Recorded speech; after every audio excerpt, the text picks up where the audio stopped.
Bonjour à tous, bienvenue sur le podcast hebdomadaire de la cellule. Aujourd'hui, c'est le dernier jeudi du mois, ou l'avant-dernier, parce qu'il reste encore un bonus après cet épisode.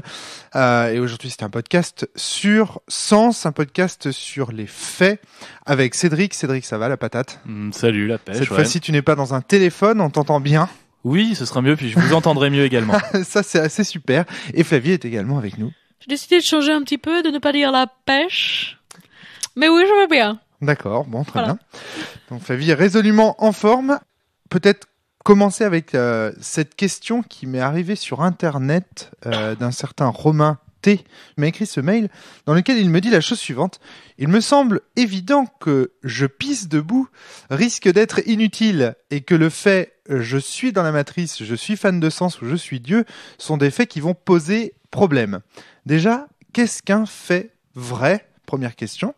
Et entre ces deux extrêmes, c'est-à-dire entre le d'une part je pisse debout et d'autre part le je suis Dieu, je connais sens par cœur, etc.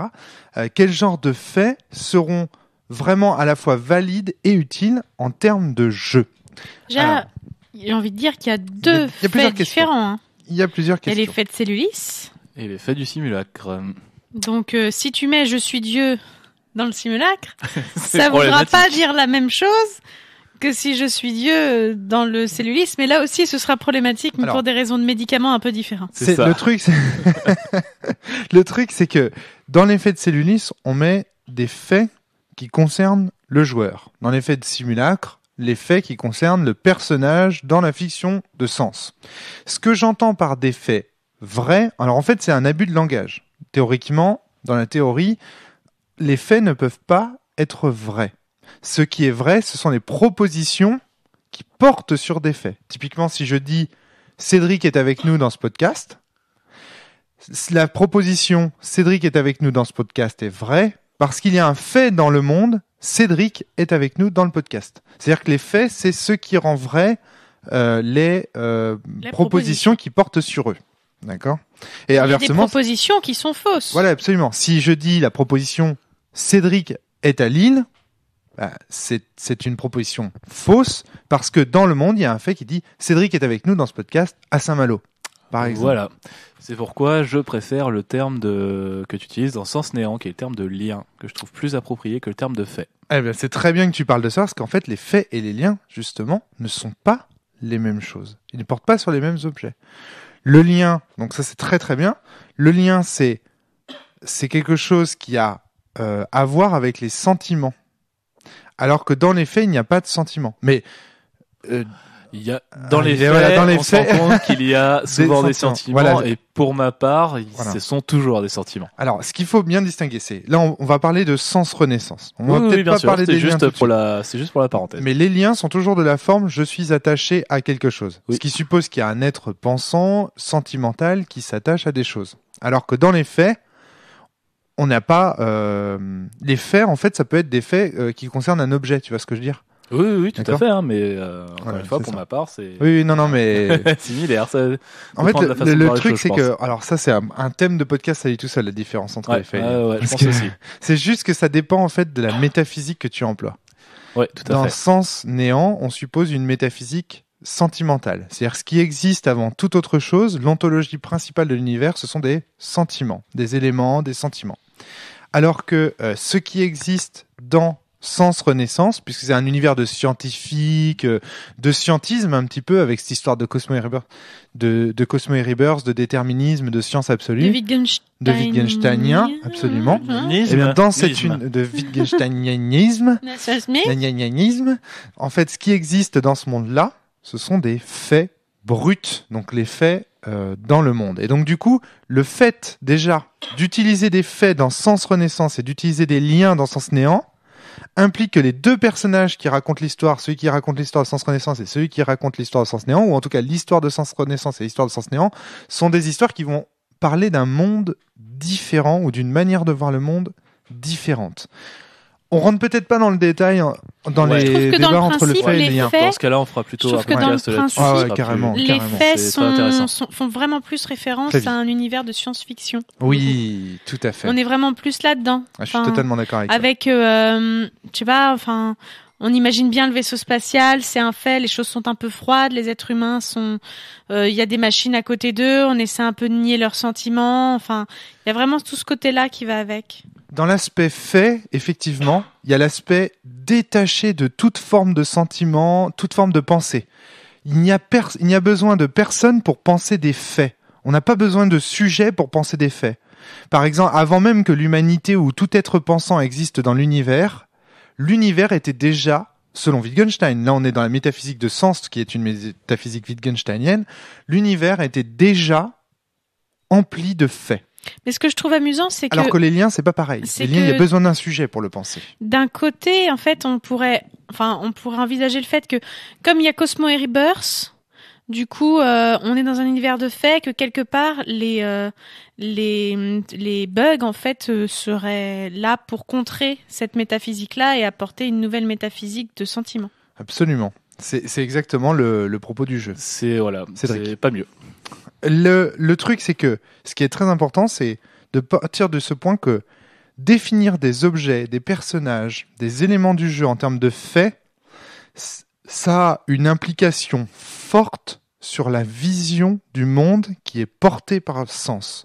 Dans Sens Renaissance, dans Sens Mort et dans Sens Néant, le fait qu'on parte de faits dans Sens Renaissance présuppose un monde physicaliste, matérialiste, presque scientiste, métaphysique, fort, au sens fort. Déjà posé et qui n'a pas besoin de l'interprétation du joueur, a priori. Absolument, qui n'a pas besoin d'interprétation du joueur. Dans Sens Mort, on a les faits plus les liens, puisque les liens se débloquent à ce moment-là dans le Sens Mort. Souvenez-vous, c'est le personnage du renard qui commence à apporter cette histoire de lien. Et du coup, on se retrouve avec un sens un peu hybride dans lequel les deux visions du monde cohabitent, la vision factuelle et la vision sentimentale.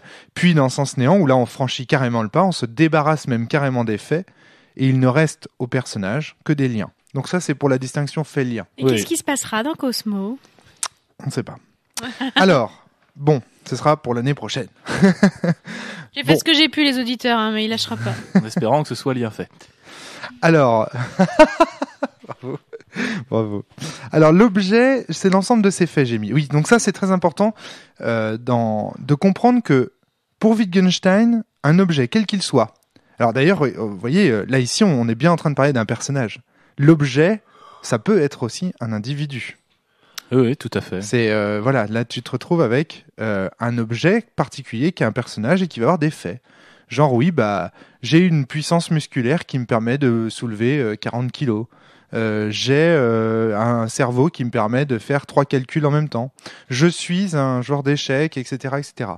Le jeu sur lequel portent tous ces faits, je suis colérique, je suis capable de disputer 3 parties d'échecs, c'est le personnage. Et le reste, le « je suis machin » ou A et B, ça, c'est un fait. A et B, quoi. On pourrait faire une fiche de personnage de sens en ne disant jamais « je », en mettant juste mon personnage ou Cédric. Par exemple, imaginons que le perso qu'on va y faire s'appelle... je vais pas prendre Cédric parce que du coup, c'est confusant avec le Cellulis. Ouais, avec le Cellulis, c'est con, quoi. Mais je vais dire, par exemple, il s'appelle Memnarch, on va dire, voilà. On fait un personnage qui s'appelle Memnarch. On peut écrire sa fiche de personnage de sens en disant Memnarch habite à la base du pôle sud. Memnarch porte souvent des vêtements rouges. Memnarch est colérique. Memnarch aime les sciences. Memnarch a été l'élève de Solipsis pendant 10 ans, etc. Et je me demande si quelque part ce serait peut-être pas, même plus intéressant de voir ça comme ça, dans la mesure où on retombe encore une fois dans ce monde froid, scientifique, qui fait que les faits sont déjà là. Et justement, garder le je suis attaché à pour le néant qui au contraire va poser la problématique des sentiments. Tout à fait. Je pense que ce serait même plus intéressant d'adopter ce si A alors B. Voilà, parce que nous, jusqu'à maintenant, on a toujours utilisé je suis X, je suis Y, je suis Z. Oui. Enfin, c'est toujours cette forme-là. Et d'ailleurs, dans la base de Sens Renaissance, on trouve cette forme-là. C'est comme ça qu'on fait les persos. Voilà, on dit je suis colérique, je suis machin, etc. Et c'est vrai que peut-être que ce serait mieux et peut-être plus clair pour les gens que les faits portent sur des objets signalés à la 3e personne du singulier. Ou enfin, si j'ose dire, quoi. Ouais, je pense que ce serait une bonne solution. Ouais, je suis pas tout à fait d'accord parce qu'il y a quand même dans ton jeu quelque chose qui s'appelle avec les jetons. Je perds l'immersion. Il y a quand même l'immersion et parler du personnage qu'on va interpréter avec le jeu favorise cette immersion. Oui, c'est vrai. C'est vrai que du coup, il y a plus le rapport d'identification à son personnage qui est important pour l'immersion. Mais en fait, ce que veut dire Ced, qu'on soit bien d'accord, Fly, ce qui serait intéressant, c'est de commencer la partie comme ça. C'est-à-dire quand tu fais ton personnage au départ, tu l'écris comme ça. Et ce qui serait intéressant, c'est le moment où le joueur, par accident, va passer au jeu. Voilà, va sans le faire exprès passer au jeu. Et tu vois, et ça arrivera, je pense, beaucoup plus vite que sans on le pense. Ouais, c'est clair et net. Donc ça peut être intéressant de ce côté-là. Alors, dans la question de Romain, il y a vraiment plusieurs questions. La première, c'est finalement, je pisse debout, etc. Là, son exemple, le je pisse debout, c'est vrai que c'est un fait qui, a priori, apparaît inutile. Le truc, c'est que si déjà tu précises que t'es un être humain mâle, on se doute que tu pisses debout, en fait, parce que tu es un être humain mâle et que du coup, tu as cette capacité. Que tu peux pisser debout, en tout cas. Tu peux pisser debout. À partir du moment où t'as déjà précisé quelque chose comme ça, c'est peut-être pas la peine de dire j'ai besoin de manger tous les jours. Alors là, Fly, tu signales un point très important, c'est que il faut écrire. Il faut pas aller dans le détail lorsqu'on fait son personnage la première fois. Il faut écrire des faits généraux, je pense. Et d'autant plus qu'au niveau jouabilité, les faits généraux sont beaucoup plus intéressants.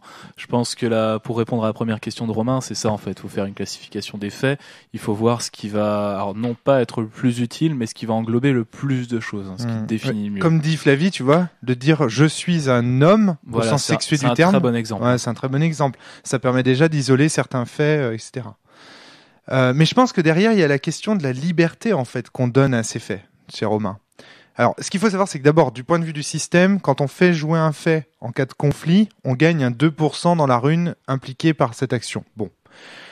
Ça, on s'en sert jamais. Objectivement, autour de cette table, qui s'est déjà servi de cette règle ? Moi, jamais. En tant que MJ. Quelle règle, excuse-moi ? La règle qui dit que tu peux faire jouer un fait au cours d'un conflit pour augmenter de 2% la rune qui est utilisée dans le conflit. Moi, je l'ai déjà fait. Ah ouais, déjà fait aussi. Ah ouais. Moi je m'en j'aime sers bien. Jamais. Et c'est pas forcément de 2%, ça peut être plus, ça dépend vraiment des circonstances. D'accord. De toute façon, dans un sens, tout est question de circonstances. Ouais. Mais ça peut être 5, ça peut être 10. D'accord. Parce que dans la base, c'est bien écrit 2%. Ouais, ça peut être moins aussi. Mais dans la base, c'est bien écrit 2%. Ceci dit, l'idée de cette règle, c'est pas tant de donner des bonus que d'inviter les joueurs à rappeler les faits qui concernent une action au maître de jeu, de façon à entrer dans une phase de négociation. Et là, donc, ça permet de répondre à la question de Romain, c'est que les faits, dans ce sens, servent à commencer une phase de négociation entre le joueur et son maître de jeu. Un exemple typique, t'es sur un PC, tu sais pas, on te dit oui, il y a un mot de passe qui bloque l'accès. Et là, le joueur va dire « Ouais, mais attends, quand même, j'ai fait des années d'informatique avec Solipsys, elle m'a tout appris sur l'informatique, quand même, s'il te plaît, tu pourrais me laisser faire ça, quoi. » Donc, c'est pas 2% que ça va gagner, c'est un argument pour le joueur pour que le MJ lui laisse se faire son action. C'est plus en termes de pourcentage. Non. Ouais, puis je pense que les faits, faut... au-delà même de les voir comme des choses qu'on pourra utiliser, ce qui est intéressant, c'est, je pense qu'il faut envisager ce qui est important pour son personnage, c'est-à-dire qu'est-ce que le personnage, décidément, qu'est-ce que le personnage juge important, qu'est-ce qu'il noterait si on lui enlevait ce fait, est-ce qu'il serait vraiment toujours le personnage qu'on a en tête? Par exemple, je peux mettre je suis serrurier, j'ai toujours vécu au pôle sud, j'aime les hamburgers, je suis amoureux de Maria. Clairement, à moins que le fait qu'il aime les hamburgers ce soit vraiment un truc hyper important pour lui, je pense que il vaudra mieux garder je suis fou amoureux de Maria plutôt que j'aime les hamburgers, quoi. Ouais, tout à fait, encore une fois, on définit ça selon l'utilité, quoi. Ouais. Donc il faut que ça serve dans le jeu. Le problème, c'est qu'un joueur au début qui commence, regardez, souvenez-vous de Thomas Poussou qui a un mal de chien à comprendre ce que c'est qu'un fait. Il sait pas encore à quoi on va jouer en fait, vraiment. L'univers oriente un peu, mais c'est compliqué, je trouve, au début. Ouais, moi je sais que quand je fais mes faits parce que j'en ai quand même créé pas mal des persos de sens pour le coup. Quand je fais mes faits, généralement je les fais par ordre chronologique. Oui. Genre je suis né à, j'ai grandi à, ça me donne une bonne ligne en fait une bonne ligne à suivre et généralement j'ai pas de mal à faire mes faits du coup. Excellent conseil. Ouais, donc toi tu suivrais l'ordre chronologique. Moi je sais que ça m'aide, honnêtement. Ouais. Puis du coup quand je vois au fur et à mesure que j'ai peut-être un peu trop de faits, j'enlève ceux qui me servent un peu à rien puis je garde vraiment le gros squelette. D'accord. Ouais. Ouais, c'est pas mal. Et du coup, moi j'ai une autre tactique. Alors c'est pour mes joueurs. Du coup, comme je suis un enfoiré, je pose le piège dès le départ. C'est-à-dire que j'ai des gens, des fois, qui ont déjà fait des jeux de rôle. Voilà, du classique. Et généralement, ils font leur fiche de perso, donc ils définissent les faits selon l'utilité. Genre alors je suis un hacker, je suis un super hacker, et puis je maîtrise les arts martiaux, et puis je maîtrise les explosifs. Bref, je suis un bourrin quoi. Donc je leur fais ok, pas de problème. Et puis dans le jeu en fait, ils se rendent compte que ah ouais c'est super quoi, en combat ou en informatique et tout, ils déboîtent quoi. Mais alors dès qu'il s'agit d'avoir des faits un peu mineurs, genre ah bah tiens Gladius Sword ça se passe comment, tiens Maria ça se passe comment, puis ouais bah moi je veux avoir telle conversation, telle discussion, je fais t'as quoi comme fait par rapport à ces personnes là? Bah t'as rien, t'as que dalle. Bah non, elle veut pas te voir, simplement. Enfin, ou alors il va avoir du mal socialement parce qu'il a mis que des faits d'utilité. C'est ça en fait. Socialement, moi je vois mes joueurs, quasiment tous, ils galèrent. Parce que les mecs, ils sont forts, ils balancent des grenades, des trucs, mais alors c'est vrai que socialement, une enquête, c'est terrible quoi. C'est génial quoi. C'est le clair César, quand tu sais que faire de la grenade, et là à ce moment-là faut parler à un enfant apeuré. Putain, tu vas me donner l'information, ouais. Super exemple, une petite dédicace à Tristan si un jour il l'écoute. C'est alors lui voilà, il a bien fait son perso hein, c'est voilà, je suis responsable de la propagande dans la résistance. Donc je m'occupe des infos, il s'occupe en fait de tout le côté contrôle. Donc c'est génial quoi, il a un très bon perso. Puis un jour il s'est retrouvé face à une enfant qui avait une lettre de Wilfried dans la main. Ah bah oui. Ouais, j'ai pas de carac, je sais pas quoi faire. Bah trop tard, l'enfant s'est suicidé, c'est fini.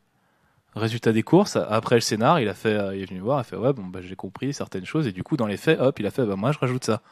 Ce qui est pas un fait ultra utile en soi, mais il a fait voilà, ça fait partie de mon personnage et maintenant j'ai compris que c'est pas les personnages, c'est pas seulement ça quoi.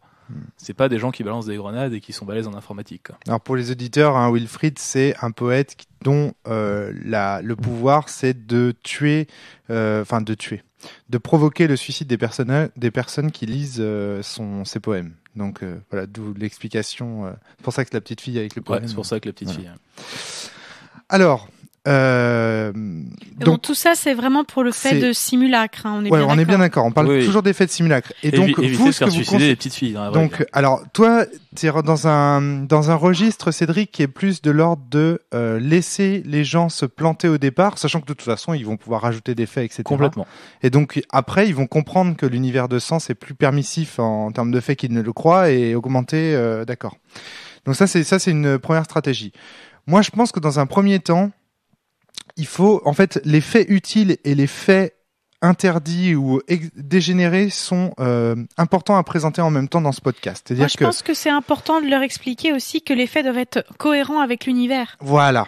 C'est là où je voulais en venir. Pour moi, c'est évident, mais entièrement d'accord. Faut pas l'oublier. En fait, les faits sont inscrits après la lecture de l'histoire de Sens, le background de Sens, après éventuellement le visionnage de La Guerre des Immortels, donc la vidéo qui introduit l'histoire de Sens. Donc d'ailleurs avec Valérie on est déjà en train de faire la deuxième hein. Elle va arriver je vous rassure et la deuxième sera la dernière mais voilà donc c'est de s'inspirer du canon esthétique de l'univers de Sens pour faire son personnage parce que techniquement là le fait qui t'est présenté au début je sais plus tout ce qu'il y avait mais il y avait aussi je suis Dieu voilà clairement pour moi ça c'est un fait qui est pas en accord avec l'univers un univers scientiste dans lequel il y a Cosmo et Rebirth, tu peux pas te permettre toi de mettre je suis Dieu alors que déjà il y a plus de religion catholique, il y a plus tout ça, enfin ça ne correspond pas je trouve à l'univers du jeu. Ouais, d'accord. Mais bon après on peut aussi l'interpréter comme un personnage qui est extrêmement mégalomane, qui croit que tout le monde tourne autour de lui par exemple et il met je suis Dieu sur sa fiche pour signaler qu'il a l'impression tu vois un solipsiste par exemple typiquement. Ouais, dans ce cas-là, il faut mieux mettre j'ai l'impression d'être Dieu ou je me comporte comme tel. Ou je suis le Dieu de mon univers.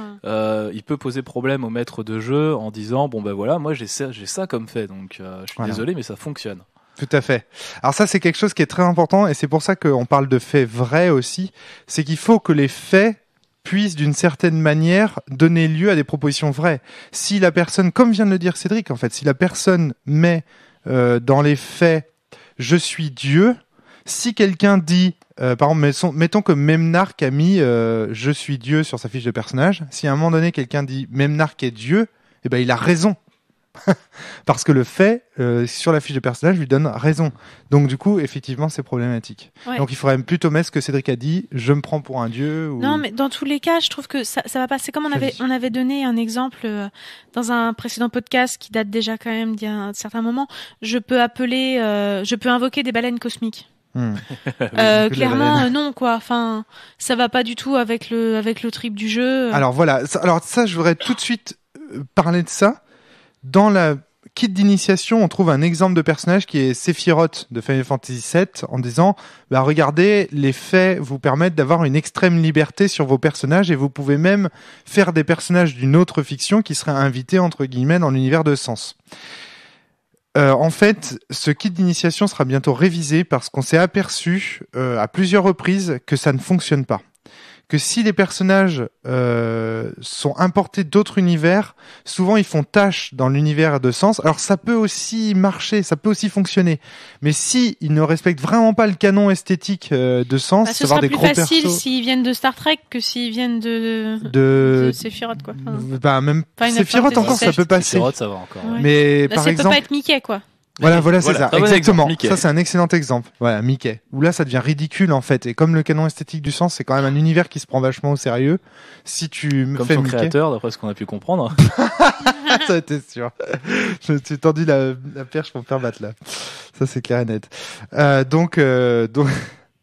Mais en même temps, ce qu'on dit, je suis désolée, ça me paraît être, alors sauf pour certains jeux, mais ça me paraît être le b.a.-ba de beaucoup de jeux classiques. Mais en fait, c'est de ma faute. Parce que dans le kit d'initiation, je sous-entends que ça fait partie du jeu que des personnages invités comme ça puissent surgir dans l'univers de Sens et que la bizarrerie d'un tel personnage fait partie du jeu. Et c'est vrai, à un moment donné, c'était le cas. C'est-à-dire que, mais en fait, on s'est aperçu en jouant au jeu, à force de tester cette règle, parce que nous, on l'avait testé bien sûr, mais mais on n'avait pas testé au point des baleines cosmiques, tu vois ce que je veux dire? C'est ça le truc. C'est qu'on l'avait, oui, évidemment, Sephiroth, oui, ça passe. Samus Aran, oui, ça passe. Mais Mickey Mouse, un invocateur de baleines, bah non, ça marche plus, quoi. Et donc, du coup, il y a une minimum de... Alors, on peut faire des personnages invités comme ça dans l'univers de Sens, mais il y a un minimum quand même de critères esthétiques à conserver. C'est ça qu'il faut dire. Donc, moi, je pense que de toute façon... avant même de commencer à jouer, le MJ, il faut déjà qu'il relise ou qu'il demande à son PJ de lui lire en fait les faits qu'il a établis. Et ensuite, on voit si ça colle ou si ça colle pas. S'il y a vraiment un fait qui paraît absurde, je pense que c'est au MJ de dire non, là, ça va pas en fait. Alors après, je suis peut-être tyrannique, mais moi, je le fais systématiquement.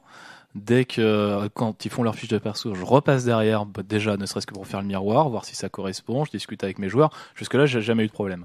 Mais surtout, au niveau des pecs, derrière, dès qu'ils mettent un fait, ils me disent bon bah voilà, j'ai mis tel fait. En fait, moi je dirais pas tyrannique, je dirais attentif tout simplement. Oui, parce que en fait c'est le travail du maître de jeu que de vérifier. Dans le sens absolument. Que de vérifier quels sont les personnages qu'il va faire jouer en fait, tout simplement. C'est bon bah d'accord, ok. Non mais c'est clair. Ça me paraît logique que tu vas pas faire jouer des personnages sans les avoir. Parce qu'en fait tyrannique, il y a un côté péjoratif. On a l'impression que tu les obliges. C'est pas ça, c'est que tu discutes avec eux des faits. Ah oui, bien sûr. Je peux pas. Il y a des fois aussi, je les oblige à mettre des faits. Parce qu'attention, il y a quand même une règle dans le sens qui dit que le maître de jeu ne doit pas piéger ses joueurs. Ah oui, non, bien sûr. Il est accompagnateur, il est guide à travers l'univers, etc. Et d'ailleurs, il y a un truc que je conseille justement pour les faits. Bah voilà, quand ils ont des pecs, c'est moi j'oblige en fait mes joueurs des fois à dire bon voilà, tu vas mettre tel fait sur tel objet ou sur tel personnage. Je ne force pas à dire bah voilà, tu détestes machin. Je dis juste voilà, moi je veux un fait par rapport à ce personnage. Et pourquoi si la personne n'a pas envie d'en mettre un? Bah, s'il a joué en fonction roleplay, en fonction etc. En fait, c'est ça. Et de toute façon, la réponse qui vient à chaque fois, c'est ouais, de toute façon, j'allais le faire. Ouais, voilà. Moi, c'est pareil. Dans Sens Néant, par exemple, qui est un jeu où typiquement les joueurs se lient et tout, là, très souvent, ça m'arrive de faire comme Cédric et de proposer. Attends, il me semble que là, quand même, vous avez lié plus que tu devrais quand même peut-être mettre un lien. Et en général, la réponse qui vient tout de suite derrière, c'est oui, carrément. De toute façon, j'allais le faire. Tout à fait. Ouais. Après, c'est vrai que ça reste encore une fois une proposition. Si le joueur ne veut vraiment pas, il fait pas. Mais c'est vrai que généralement, les mecs qui sont roleplay, il y a pas de souci quoi. Moi, ce que j'aime bien avec les DD-faits, c'est surtout que ça donne beaucoup de liberté par rapport aux compétences.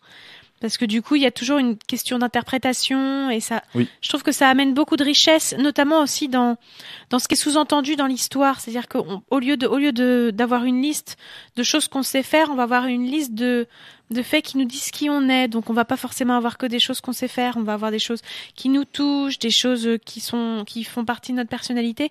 Et je trouve que c'est tellement plus riche et ça nous permet tellement de mieux voir le personnage qu'on va créer que du coup j'aime beaucoup ça. Je trouve ça très élégant en fait. En fait, Cédric, pardon, c'est non seulement très élégant, mais au niveau système de jeu, c'est super. C'est vraiment génial. Moi, je vois encore une fois des joueurs qui mettraient, dans un jeu de rôle classique, qui mettraient leurs compétences. Voilà, je suis fort en dextérité, machin, je peux lancer des armes, des trucs. Je vois des joueurs comme ça au départ, donc on fait leur fiche de perso de sens un peu de cette façon basique. Maintenant, tous les faits qu'ils mettent, c'est ah ouais, moi je suis très intéressé par le graveur. Moi je veux péter la gueule de Meta Anima. Moi je veux suivre les enseignements de Gladius Sword. Et en fait, c'est que des trucs comme ça. Les mecs, ils rajoutent plus en fait de compétences qui les intéressent. Finalement, c'est je vais pas dire des liens, mais des faits qui a priori sont beaucoup moins utiles. Non, c'est pas moins utile parce que si tu mets par exemple si tu mets je veux absolument casser la figure à Meta Anima, ça sous-entend beaucoup de choses, c'est-à-dire que ça sous-entend que tu vas t'entraîner pour ça. Et toute action que tu feras et qui poursuivra le but de casser la gueule à Meta Anima sera augmentée d'1+2, c'est quand même assez énorme. Et tu peux, y compris hacker ou conduire une bagnole. De la même façon, tu vas pouvoir être amené pour une enquête, tu veux vraiment retrouver Meta Anima, du coup tu auras 1+2 si tu dois enquêter sur ce truc. En fait, ça peut rajouter partout. Moi quand je dis ça, je leur laisse ce choix. Bon tu veux friter Meta Anima, ça peut être mort, ça peut également être création parce que tu vas être obligé de travailler sur ça peut être Cosmo. Enfin, ça peut être plein de choses. Donc, ils ont une bonne liberté là-dessus aussi. Et je trouve encore une fois que le système de faits est largement supérieur à un système de compétences basiques. Mais en fait, un point essentiel, c'est que tu ne peux pas faire un personnage avec des faits si tu n'y as pas réfléchi au préalable. Alors qu'un personnage avec des compétences, tu peux ne pas du tout avoir réfléchi à ton personnage et balancer n'importe quelle compétence, dire j'ai 5 là, 4 là, etc. En fait, une machine en aléatoire pourrait faire remplir une fiche de personnage avec que des compétences, j'entends, attention. Hein. Alors qu'avec des faits, t'as pas le choix, tu dois réfléchir. Tu dois réfléchir à ce que tu veux, à ce qui est important pour toi. Parce que tu veux que ton personnage sache faire. Évidemment, par contre, ça doit prendre plus de temps à la création, mais en même temps, moi j'ai envie de dire que j'aime bien les personnages qu'on met du temps à créer parce qu'on s'y attache déjà à la base. Je crois que c'est aussi le piège de sens, c'est l'investissement, quoi. C'est-à-dire, absolument. Tu fais pas ton bonhomme comme ça, non. Il y a de l'investissement, en fait, dès le départ. Absolument. Oui, en effet, Fly, du coup, tu t'y attaches beaucoup plus facilement. Y compris pour le meneur de jeu. Je lisais énormément de critiques à la sortie de Sens Renaissance, donc il y a maintenant 3 ans, qui disaient, oui, le problème de Sens Renaissance, c'est qu'il demande énormément d'investissement en maître de jeu. Mais non, c'est exactement ce que je voulais. C'est-à-dire qu'à partir du moment où le maître de jeu s'investit dans sa maîtrise, dans sa partie, dans sa campagne, il ne lâche plus le livre. Alors après, qu'à l'entrée, il ait peur et qu'il ressorte, c'est qu'il n'y a pas trouvé son compte, qu'il veut pas aller plus loin, et dans ce cas-là, s'il a pas envie de s'investir, moi je suis pas derrière lui pour lui forcer. Mais je veux que les gens qui s'investissent dans le jeu, ils soient attrapés, entre guillemets, quoi. Et ça, c'est très important pour puisque, comme le disait mon cher prof de français, on en parlait dans un précédent podcast, Sens est un jeu sur l'emprise. C'est la thématique du jeu. Donc forcément, c'est intéressant d'obliger les joueurs et les maîtres de jeu à venir s'y investir de cette manière-là. Et les faits sont un investissement. Tu es obligé d'entrée de jeu. Tout à fait. C'est le coût d'entrée, en fait. Tu es obligé de payer un investissement à l'entrée. Puis, là, tu en parlais tout à l'heure, Cédric. Tu voulais ajouter quelque chose là-dessus Non, je voulais parler la différence avec l'effet de cellulis. Donc, t'en étais pas rendu là. Ouais, on a encore pas mal de choses à dire, je pense, sur les. Moi, je rajouterais juste 2 éléments. Premier élément, c'est ce que tu as dit tout à l'heure à propos des faits que prennent tes joueurs. C'est en fait, ce sont des faits beaucoup plus globaux. Je veux casser la gueule de Meta Anima est beaucoup plus global que je suis un dieu en informatique, par exemple. Oui. Parce que, je suis un dieu en informatique. Non, on ne doit pas dire ça. Ouais. Je maîtrise. Par contre, ça leur apportera un peu moins de bonus que je suis très fort en informatique. Je veux dire, ça leur apportera moins de bonus en informatique. Mais oui, d'accord, oui. Par contre, t'es largement gagnant à dire je vais casser la gueule de Meta Anima. Sur beaucoup plus de faits, tu pourras le jouer. Et tu pourras le négocier avec le meneur. C'est exactement ça. Ouais, c'est ça. Mais ça pourra amener de nouvelles choses, genre de l'obsession, genre pas mal de choses qui vont être intéressantes à jouer. Ça développe un caractère. Ouais. Et ça rentre aussi dans attention, parce que ça rentre bien dans ta version à toi où les faits, en fonction de ce qu'ils racontent, sont plus ou moins récompensés en termes de bonus. Alors que dans la base, c'est 2%, c'est fixe, tu vois ce que je veux dire? Ça joue, ça aussi. Tu précises bien que la base est, elle est purement, là pour indiquer des choses, pour lancer des choses. Après, on peut modeler aussi à notre source. C'est quand même un système de jeu à respecter. Le système, ce sont des rails. Après, Voilà. Ouais, après, non, Tant mais que je veux tu dire, sors pas le des rails, 2%, voilà, c'est. Le 2%. On n'est pas obligé de s'y tenir, quoi. Enfin, Mais à mon sens. Après, ça c'est ta version des faits, et je vois en quoi elle amène une autre richesse.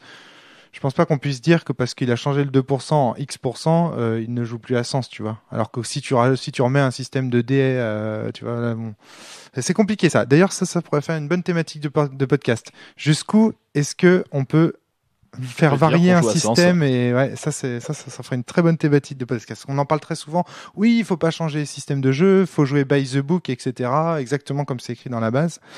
Et effectivement, dans le jeu de rôle classique, il y a des variations qu'on peut faire. Peut-être c'est moins le cas dans les jeux de rôle qui sont moins traditionnels, mais dans le jeu de rôle classique, comme les sens, c'est sûr qu'il y a des variations qui peuvent intervenir. Je vois par exemple, les réplioïdes sont pas joués de la même manière d'une table à l'autre, etc., etc. Il y a plein de choses à dire.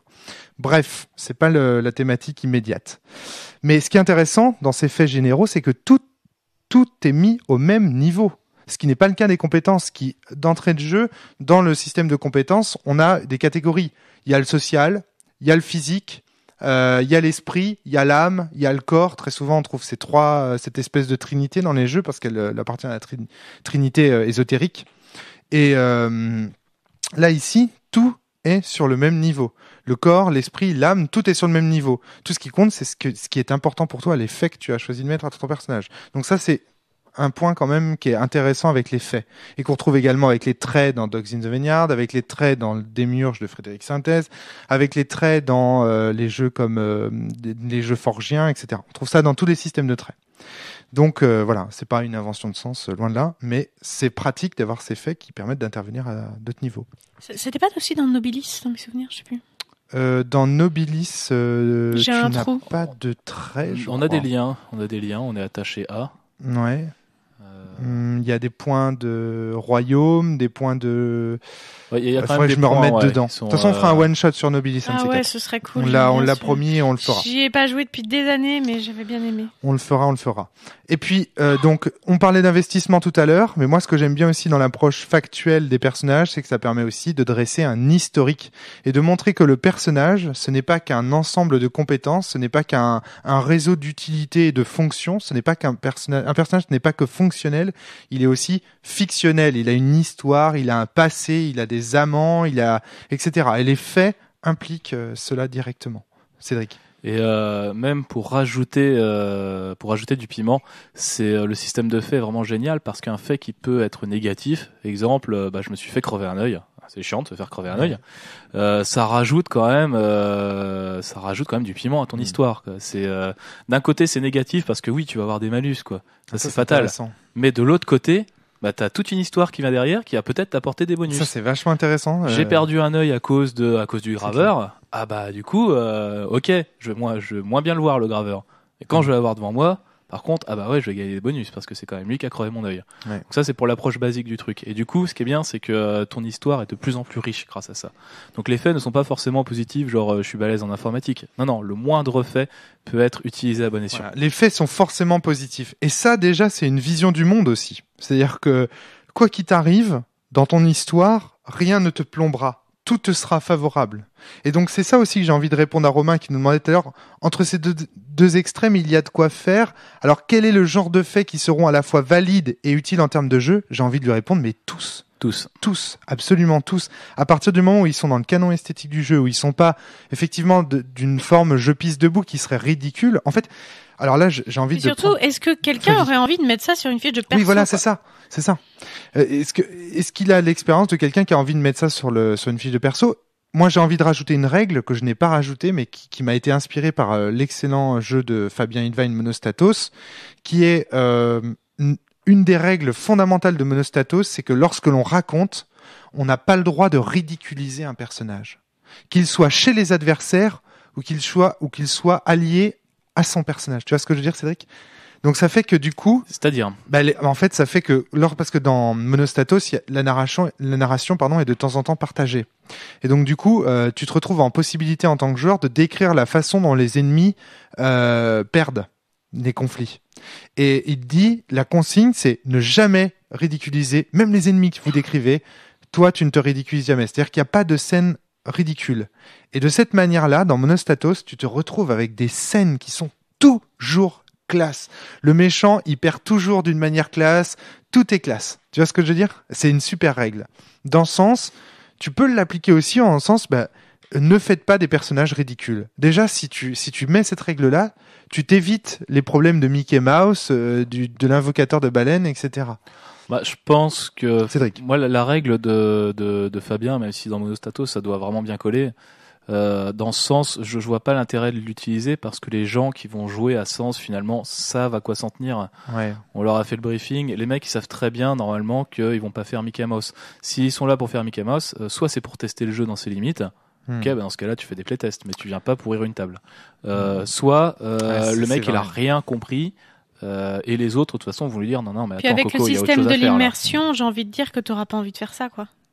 Enfin, vas-y, puisque maintenant j'ai marqué que mon joueur il pissait debout, je vais faire plein de scènes où je vais faire pipi dans le jeu. Super, j'ai envie de dire ça sert à rien, quoi. Alors voilà, ça c'est une autre utilité des faits aussi dont on n'a peut-être pas encore parlé, mais bon, qui est assez évidente, j'ai envie de dire, c'est que les faits du simulacre, si on joue en adéquation avec ces faits-là, si le joueur joue en adéquation avec les faits de son simulacre, et plus il joue en adéquation avec les faits de son simulacre, plus il gagne des points d'immersion. Donc c'est aussi intéressant, c'est vrai, de pas mettre des faits ridicules qui poussent à faire des actions ridicules pour gagner des points d'immersion. Pisser debout, par exemple. Je vais pisser debout. Tu regardes ton jeu de jeu pour gagner de l'immersion comme ça, c'est un peu stupide, donc c'est sûr. Tu es embêté, le mur n'est pas assez haut, le plafond te tombe dessus, tu es obligé de faire pipi. Ah si. Dis donc, on va bien s'amuser pendant cette partie. Et surtout, ça correspond pas du tout à ce qui est demandé. Non, mais voilà, et puis surtout, moi je me suis rendu compte que les joueurs faisaient mon boulot, quoi. C'est-à-dire que dès qu'il y en a un qui faisait un truc trop ridicule, qui servait à rien ou autre.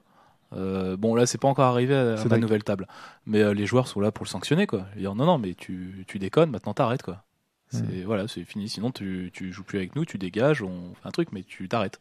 En fait les joueurs font mon boulot, donc c'est cool. Ça t'est arrivé à ton ancienne table ? Ça m'est arrivé juste une fois où il y a quelqu'un qui a fait un truc ridicule. Mais c'était pas. Alors encore une fois, c'est pas ma table actuelle. Hein. C'était il y a longtemps. Et du coup, les autres joueurs l'ont sanctionné en disant non, c'est complètement ridicule ce que tu fais. Mais t'as raison en fait, Cédric, de souligner qu'à chaque fois qu'on a eu des problèmes avec des faits un petit peu borderline, c'était dans des phases de playtest où on avait affaire à des joueurs qui voulaient tester le système, mais limite le pousser à bout etc. En gros, ils jouaient pas. Dans l'esprit du système. Ils essayaient justement de le prendre à contre-pied pour voir s'il tenait debout, en fait. Et ça, c'est un point essentiel dont on a un petit peu parlé ensemble de cette semaine, Cédric, tandis que tu étais à la barreau. C'est l'idée que finalement, il n'y a aucun jeu qui tient si les joueurs veulent à tout prix mal comprendre et prendre à contre-pied les règles qui sont écrites dans une base. Évidemment, il faut que les joueurs soient bienveillants à l'égard des jeux. Si je connais aucun jeu qu'on ne peut pas prendre à contre-courant et qui fonctionne lorsqu'on a quelqu'un de mal intentionné ou avec un mauvais esprit à la table. Il y en a aucun. Si tu joues à un jeu, c'est que tu as accepté les règles. Bah oui, et que tu as accepté que tu vas jouer dans le sens des règles aussi quelque part. Tu peux mal les interpréter, ça arrive des fois. Ouais. Après, le maître de jeu est là aussi pour te guider, faut pas oublier. Ouais. Tu peux mal les interpréter, faire des erreurs, ça y a pas de souci, tout le monde en fait. Mais si tu as envie de tuer le jeu, tu fais n'importe quoi. Mais dans ce cas-là, ça sert à rien de venir jouer, tu perds ton temps, quoi. Voilà, c'est ça, exactement. Il y avait un dernier élément, un petit peu entre l'histoire et la métaphysique du jeu par rapport aux faits, et puis après on va peut-être passer directement aux faits de Cédulis. C'est que les faits dans la métaphysique contemporaine sont considérés comme n'ayant aucune cause. C'est-à-dire que dans un univers fait de faits, c'est compliqué à dire, fabriqué à partir de faits, composé de faits, voilà, on va dire ça comme ça, comme est celui de Sens, selon Cosmo et Rebirth, et selon la métaphysique wittgensteinienne, il n'y a pas de causalité. La causalité n'existe pas. C'est-à-dire qu'un fait « je suis fort en informatique » n'est pas causé par un autre fait. C'est un fait. Je suis fort en informatique, c'est un fait. À ne pas confondre avec un événement qui, en métaphysique contemporaine, là, possède une cause. Par exemple, il y a de la foudre vient de tomber sur une maison. C'est un événement. Parce que il y a eu des gouttelettes d'eau qui avec de la friction sont échauffées, ont produit de l'électricité, etc. Et on peut expliquer un événement, mais un fait, ça ne s'explique pas. C'est un fait. Point barre. La bière est sur la table. Point. Il n'y a pas à expliquer. Et ça, c'est très important. Parce que le fait que les personnages de sens soient composés de faits, et j'en termine avec ça et je te passe la parole, Fly, le fait que les personnages de sens soient composés de faits explique qu'ils n'ont pas de causalité. Et ça explique aussi qu'ils soient des personnages miraculeux sans cause. Ah bah c'est la question que j'allais te poser. Ça me faisait énormément penser au miracle, ce que tu Absolument. Ah, le bug est un miracle. Le bug est un miracle. Le bug. Le bug est un miracle. Le bug est un miracle. Absolument. Non mais voilà, c'est excuse-moi. Ouais, non, très rapidement pour en fait la métaphysique de Wittgenstein, c'est vrai, nous impose ça, mais au fur et à mesure, des gens prennent, vont utiliser en fait une autre assertion du mot fait.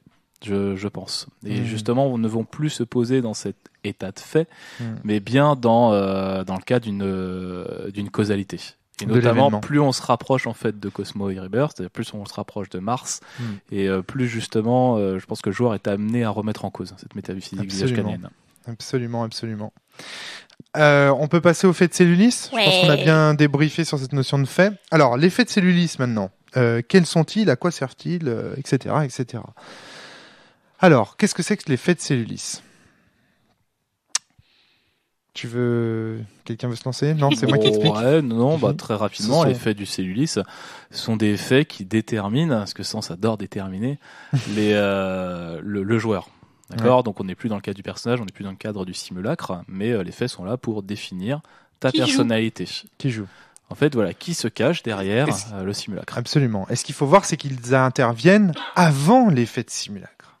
C'est-à-dire qu'avant de te demander qui tu veux jouer, on te demande d'abord qui tu es. Et ça, c'est très important pour Sens, parce que en se demandant qui tu es, tu te poses la question, et tu n'as que 20 faits pour te résumer, ce qui est minime.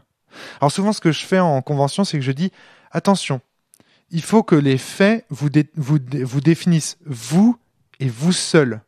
Sinon, l'acquisition du Cellulis échouera et vous ne pourrez pas jouer à Sens ce soir.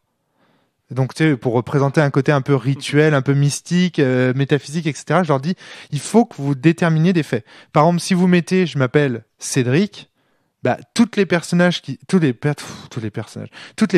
s'appellent Cédric pourront prendre votre personnage et en prendre possession. C'est ça. Donc, si vous ne mettez que ça comme fait, c'est trop vague. Tout le monde va pouvoir jouer votre personnage. Donc, il faut que ça vous isole vous et vous seul. Donc ça déjà, quand tu poses les choses comme ça, déjà ça pose l'ambiance quoi, d'entrée de jeu.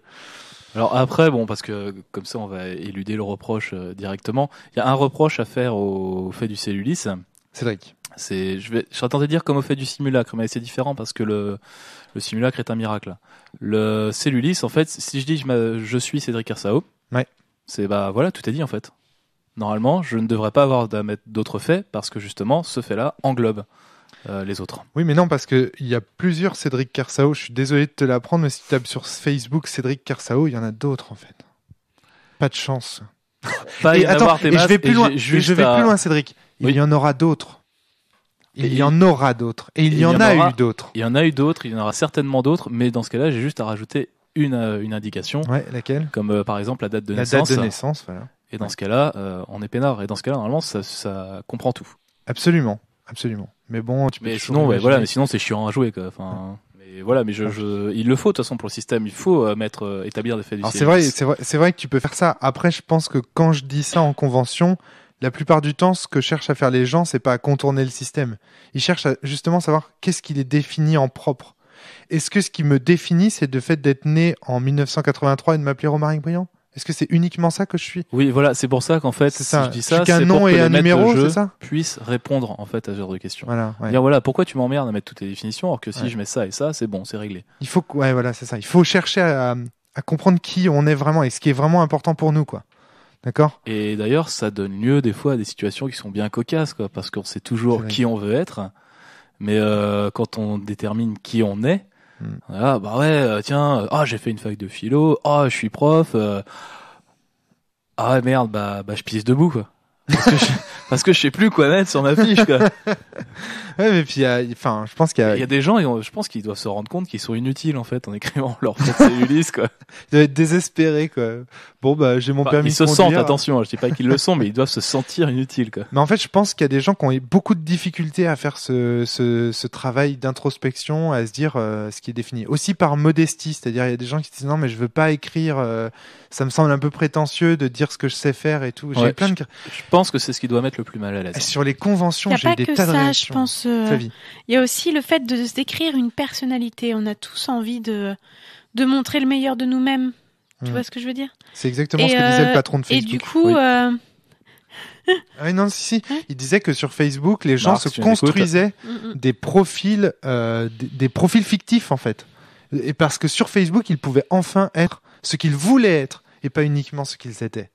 Il est énorme, ce mec. Ce mec est un dingue. Ouais. Mais du coup, je pense que quand on fait ça, il a compris beaucoup de choses. Quand on fait son fait cellulis, je pense que ça doit être difficile de marquer, par exemple, je suis colérique, alors qu'on est avec des gens qui nous connaissent à peine et qu'au final, on n'a pas vraiment envie qu'ils le sachent. Voilà, tu penses que c'est propre à la convention, cette timidité liée au fait cellulis? Je pense que plusieurs choses. Je pense Il y a des gens qui m'ont dit aussi, tu vas ramasser les feuilles, tu vas nous envoyer de la pub, c'est pour faire de la pub ciblée.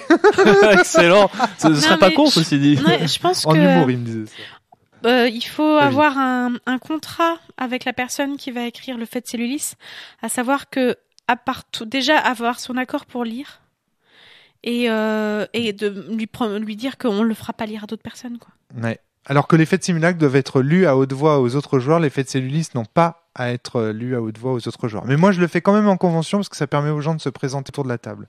Et c'est sympa.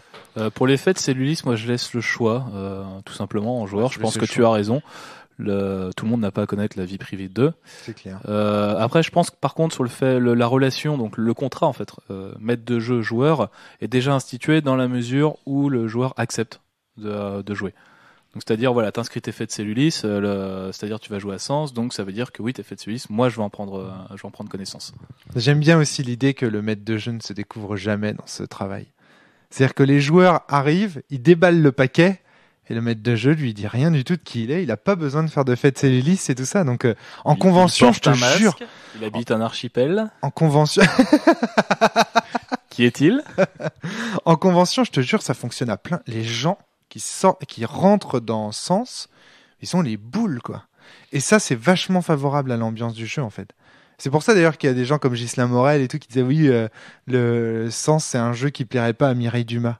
Parce que on joue aussi sur cet aspect un peu mystérieux du jeu de rôle, un peu impactant. Mireille Dumas, on l'emmerde. Mireille Dumas, ça commence à dater un peu. Non, mais c'est pas pour parler de Mireille Dumas que je dis ça, mais c'est le côté inquiétant en fait du jeu de rôle sur lequel Sens de l'emprise joue encore une fois. Voilà, exactement. Donc mais je pense que avant aussi de parler des faits de cellulis, ce serait peut-être bien de rappeler ce qu'on peut faire avec les faits de cellulis. Tout à fait. Parce que moi je sais que les faits de cellulis, je suis quelqu'un qui aime beaucoup ça. Ouais. Et qui du coup les travaille beaucoup pour pouvoir les utiliser après dans le jeu. D'accord. Eh ben vas-y, Fly. C'est en gros les faits ça nous permet de faire un miracle dans le jeu. Absolument. En gros. En se servant des faits de son joueur, on peut faire faire à son personnage un miracle dans le jeu. En gros, Flavie peut intervenir dans la fiction. Tout à fait. Pour faire à Lina, son personnage, quelque chose que Flavie sait faire, mais que Lina ne saurait pas faire. Voilà. Tout à fait, c'est ça. Alors, sachant que ça peut être plus spectaculaire et plus fun. Alors après, il y a deux niveaux, il y a 2 degrés en fait d'implication des faits. Soit tu dis, par exemple, je suis fan de Saint Seiya, permet à mon personnage de faire les météores de Pégase. Donc ça, c'est l'implication forte, où tu considères que tu peux du coup faire des actions ultra bourrines qui sont voilà. Soit tu considères juste que tu apportes tes connaissances réelles au personnage. Donc c'est juste, Flavie elle fait pas les météores de Pégase, donc elle pourra pas faire les météores de Pégase à tu vois, ça c'est l'implication faible. Il y a les 2 niveaux possibles. Les 2 niveaux sont intéressants en fait. Moi j'aime bien par exemple mettre 2-3 choses un peu fun. Je sais qu'avec Pierre on avait prévu un truc pour coupler nos faits de cellulis. On avait tous les demi qu'on était fans de Tengen Toppa Gurren Lagann. Bravo. Putain, on va l'entendre, cet exemple-là. Putain, c'est clair. Ah, mon fils, c'est pas grave. Et pour pouvoir coupler nos faits de cellules, ça c'était fun. Du coup, il y en avait un qui était le gros, un qui était le petit. On se mettait en gros robot et puis on dézinguait du monde. C'était drôle. C'est bien de mettre ça, mais c'est bien aussi de mettre des trucs plus sérieux. Notamment pour ton jeu est quand même un jeu à secret, et c'est quand même bien de pouvoir avoir des informations des années 1990-2000 pour pouvoir ensuite faire des choses dans le jeu. Alors c'est ce que j'allais dire, c'est qu'en fait l'implication forte et l'implication faible. Alors DMJ vont choisir entre l'implication faible et l'implication forte. Certains vont choisir la forte direct, certains vont choisir direct la faible en disant non, c'est contre-immersif. Toi, par exemple, Cédric, il me semble que là-dessus, tu es assez sévère. Tu considères qu'on ne peut pas faire les météores de Pégase dans ce sens, si ? Ah si, on peut. Je croyais que tu avais choisi l'implication faible. Non, moi je choisis les deux implications. C'est juste on était en convention. D'ailleurs, je ne ferai plus jamais je masteriserai plus jamais Sens en convention. Ouais. Pourquoi, juste... tiens, Cédric, juste rapidement. Tu considères que c'est un jeu qui a besoin d'intimité parce que c'est très long à mettre en place et c'est et puis Sens si tu fais pas la campagne, si t'as pas, en fait, tout simplement, ce dont on parlait tout à l'heure, c'est l'investissement. C'est en convention, tu t'investis pas dans un jeu comme tu vas le faire quand tu vas intégrer une table. Donc du coup en convention, Sens c'est pas terrible. Donc désolé, j'adore ton jeu, Rome, mais en convention, moi j'ai pas adhéré. Il y a un mec qui est venu me voir, il a eu entièrement raison. Il m'a dit écoute, quand on a joué, j'avais l'impression d'avoir t'as une quête de départ qui t'est donnée par le grand chef. Tu vas faire ta quête, t'ouvres des portes, il y a des pièges, machin, puis t'as le trésor à la fin et c'est fini quoi. Et là j'ai fait one shot de Sens, c'est ça. Ou alors il faut trouver une thématique forte et ça dépend. Ouais, et parce ça que Blue Sky fonctionne bien en convention. Blue Sky fonctionne bien en convention, je pense, mais c'est un scénar très spécial aussi. Blue Sky. Puis la fin encore une fois est spéciale. Bref, on va rien dire. Donc et pour l'implication forte, c'est juste que justement en convention, il y a une fille qui a utilisé son personnage de WoW à 2 reprises. Ouais. Et c'est vrai que ça faisait un petit peu le côté facile. Donc la première fois, j'ai accepté, tu fais ce que tu veux, il y a pas de souci. Deuxième fois, tu utilises le même fait. Pour moi, je trouve qu'il y a un problème, donc je l'ai cramé en point d'immersion. Elle a pu le faire, mais ça crame en point d'immersion, quoi. D'accord. Si tu rencontres un ennemi, je fais les météores de Pégase. Ok, c'est fun, mais si tu me fais ça pendant tout le scénar, moi ça me fait chier. Donc parce que c'est un moyen de contourner les problèmes, parce que finalement tu ne joues plus ton simulacre en fait, tu joues ton Cellulis. D'accord, ok. Ouais. Moi, en fait, ce que j'ai remarqué, et ça c'est vraiment vérifié de plus en plus, c'est que au départ, les joueurs utilisent l'implication forte parce qu'ils trouvent ça fun, et plus ils avancent dans l'histoire de Sens, plus le canon esthétique de Sens change et va vers le tragique, et moins en fait les joueurs osent utiliser les simulacres les faits de Cellulis en implication forte, et plus d'eux-mêmes ils se contraignent à les utiliser en implication faible. C'est-à-dire qu'en fait, on sent qu'au fur et à mesure de la campagne, de plus en plus, les Cellulis se mettent en retrait et que c'est les simulacres, tu vois ce que je veux dire, qui prennent de l'importance. Et ça, c'est très intéressant. Je pense qu'il y a une raison assez forte à ça, c'est l'investissement encore une fois du joueur, savoir que plus ton simulacre avance avec son expérience et autres, plus t'as envie que ce soit ton simulacre et qui résolve les énigmes, qui passe les embûches, parce que le miracle quelque part à la fin ça devient trop facile, il y a plus de défis. Dans les classes tu fais avec ton simulacre, de toute façon c'est avec les points d'immersion que tu fais les miracles, donc t'en as pas non plus des tonnes. À la fin quand tu joues à fond en immersion comme ces gens-là qui utilisent même l'implication faible, ils en ont à balle, sauf que là ils utilisent non plus les bonus de simulacre, mais le fait qu'ils aient plein de points d'immersion devant eux et qu'ils aient tous plus 20 à leurs actions, etc.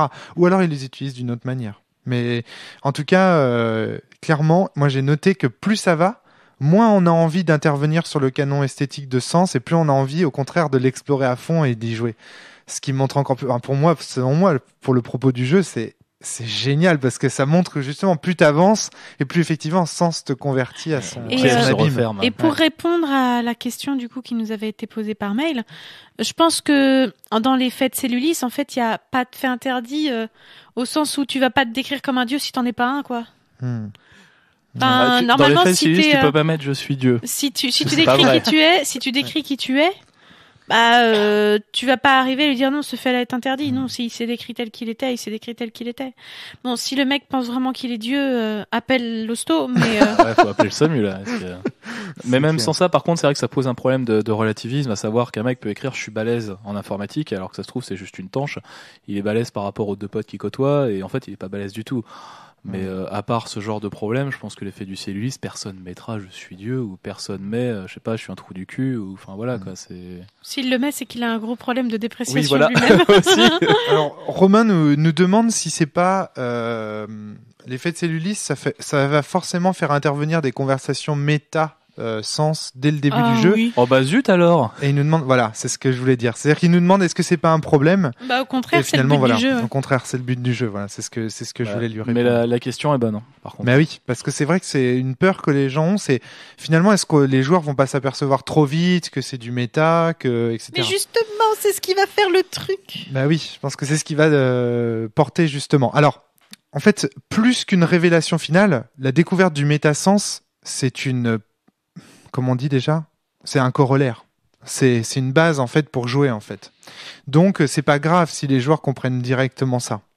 Par contre, ce qui serait grave, c'est qu'ils se désintéressent du jeu à cause de cette thématique. Parce que ce qu'il faut savoir, c'est qu'à aucun moment dans ce sens, on va proposer de sortir de la fiction, mais par contre, on va proposer aux personnages d'enquêter sur l'histoire des joueurs. Parce que vraisemblablement, dans la fiction, dans le passé des personnages, les joueurs, c'est l'Ulysse, ont effectué des actions qui ont grandement impacté le monde dans lequel jouent les personnages. Et donc les personnages, finalement, courent après les joueurs. Autant que les joueurs courent après les personnages pour les interpréter, etc. Donc il faut voir que on va pas non plus, avec sens, briser le 4e mur. C'est juste que dans la fiction, les personnages vont découvrir que les joueurs ont eu un impact. Et c'est ce qui va les plonger encore plus dans l'immersion. Je sais pas si j'ai été très clair. Cédric. Si. Moi, je trouvais ça clair. D'accord, ok. Je pense que ce qui est sympa, alors je crois que je l'avais dit au dernier podcast, c'était le scénar que j'avais fait autour d'un jeu qui s'appelait Dreamster, en fait, Résistance. Ouais. Où là, du coup, en fait, t'avais des PNJ qui jouaient donc à un jeu qui s'appelait Dreamster, donc qui est l'équivalent, on va dire, de SimCity, ou non, peut-être pas SimCity, mais plutôt Second Life. C'est très bien ça. Donc c'est l'équivalent, et en fait il y a des PNJ qui sont complètement perdus dedans quoi. Et du coup il y a des PNJ qui considèrent que c'est la vraie vie. Et les simulacres vont très vite se retrouver confrontés au problème du bah ouais, mais si eux croient que c'est la vraie vie, nous les simulacres on est quoi? Et notamment ça pose la question par rapport au métasens, c'est-à-dire par rapport à leur cellulisme, mais également par rapport à Cosmo et Rebirth quoi. Ouais, un scénario aussi dans ce ton-là que j'avais bien apprécié, c'était le scénario de, je crois que c'est BJ Bress, donc qui est en téléchargement sur le site de Sens. C'est un scénario dans lequel, à un moment donné, les PJ découvrent une ville, une cité, dans l'ombre monde, ils découvrent dans l'ombre monde une cité dans laquelle les gens sont heureux, alors que dans la réalité, ils sont tristes.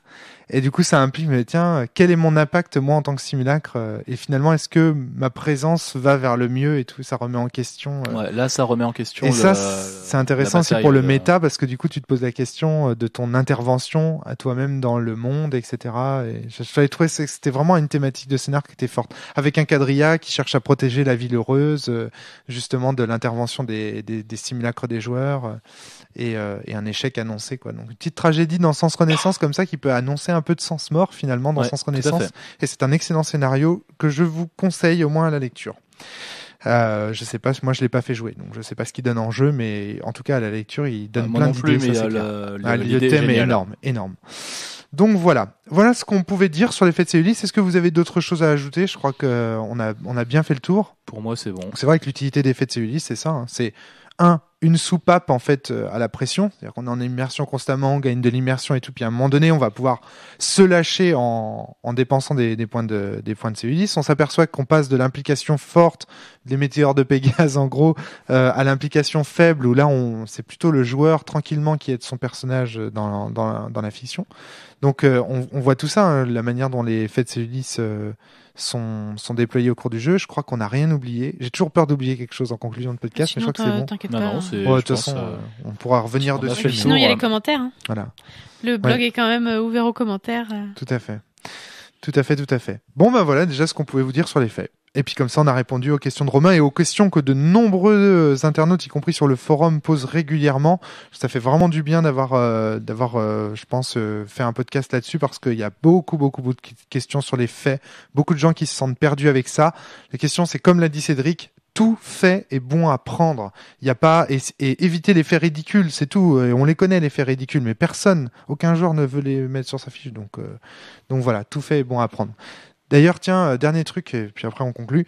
Frédéric, à la création de sens, proposait une idée de variante du système qui est intéressant, d'enlever les blessures mentales et blessures physiques, et de les remplacer par des faits, à la manière de ce que tu proposais tout à l'heure, avec l'œil crevé et tout ça, finalement. Je suis assez pour, parce que je dois avouer que ce qui m'emmerde le plus dans le système de sens, ce sont les points.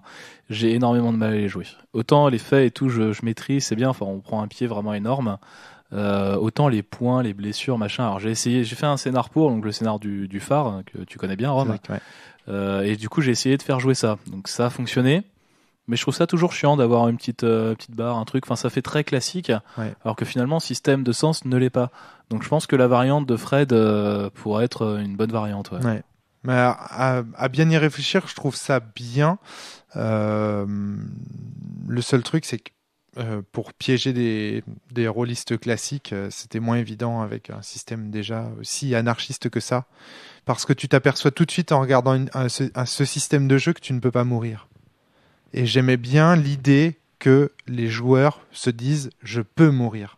Parce que dans Sens Renaissance, qui reste quand même un survival horror, dans l'ambiance post-apo et tout ça, c'est à la Alien en fait, c'était important, je trouve, que les joueurs aient cette sensation, au moins au départ, qu'ils peuvent mourir. Alors que c'est faux.